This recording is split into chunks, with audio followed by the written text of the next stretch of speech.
és l'últim barri de cases barates de la ciutat i que té grans ressonàncies anarquistes. Aquesta història va passar aquí.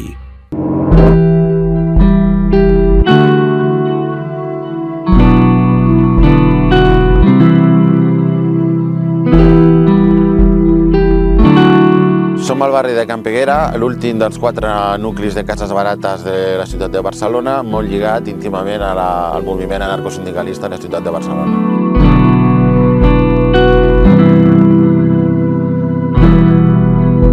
El barri de Can Peguera es construeix junt amb els altres 3 polígons de cases barates de Barcelona a finals dels anys 20 del segle passat, a una iniciativa de l'Ajuntament de Barcelona a través del Patronato Municipal de l'Habitació.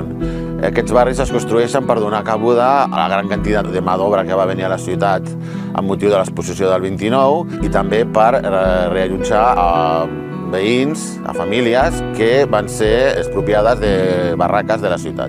En concret, el barri de Can Peguera, l'Ajuntament el compra els terrenys a la marquesa de Castellvell, propietària de la masia de Can Peguera, per un valor d'1 milió de pessetes de l'època.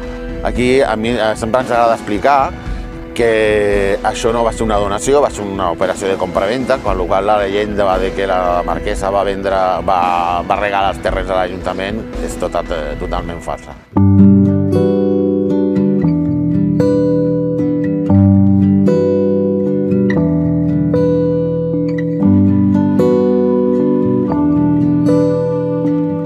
Les cases de Can Peguera es van construir a imatge una mica de les cases per obrers fetes a Anglaterra. La inspiració de l'arquitecte Xavier Turull diuen que va ser aquesta. I, bàsicament, en el seu origen són cases de planta baixa, molt modestes. Hi ha les cases més petites, que tenen al voltant de 40 metres, i fins a unes més mitjanes i unes més grans que aproximadament arriben als 60 metres quadrats.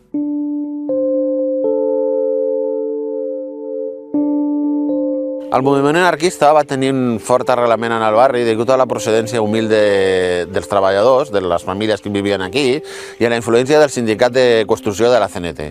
Una mostra d'això és que aquesta església que tenim aquí al darrere, l'església de Sant Francesc Xavier, va ser d'alguna manera socialitzada i convertida en casa del poble per la CNT FAI. Aquí vivia el secretari general de la FAI, d'aquí van sortir columnes de milicians cap al front, molta gent de la més gran encara s'ha explicat que l'enterrament de Durruti va tenir molt de ressò aquí en el barri, molta gent hi va anar.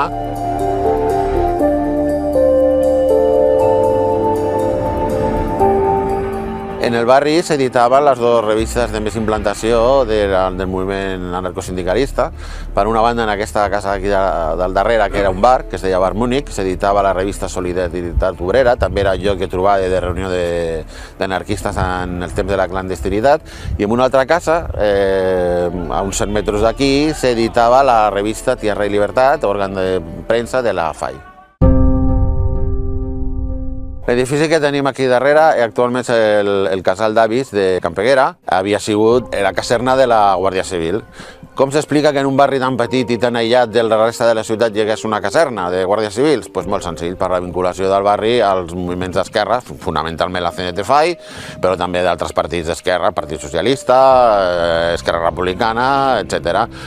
Un cop acabada la guerra, tothom que havia tingut vinculacions amb els moviments, diguéssim, no afines al règim, van passar per les seves dependències. Aquí va haver tortures, va haver empresonaments i va haver repressió fins a última hora. Avui en dia el barri continua sent un dels més pobres de la ciutat de Barcelona, amb la renta per capita més baixa. Continua fidel a aquella tradició de lluita d'aquells anarcosindicalistes que en els anys 20 i 30 i en la clandestinitat van treballar i van militar aquí en el barri. I en aquest sentit ens considerem hereus d'aquella tradició lluitadora i en aquest sentit estem molt orgullosos d'haver aconseguit la pervivència del barri i que no se'l tirin a terra. I en el barri de Can Peguera podem afirmar que no s'especularà i que no es construiran grans blocs de pisos.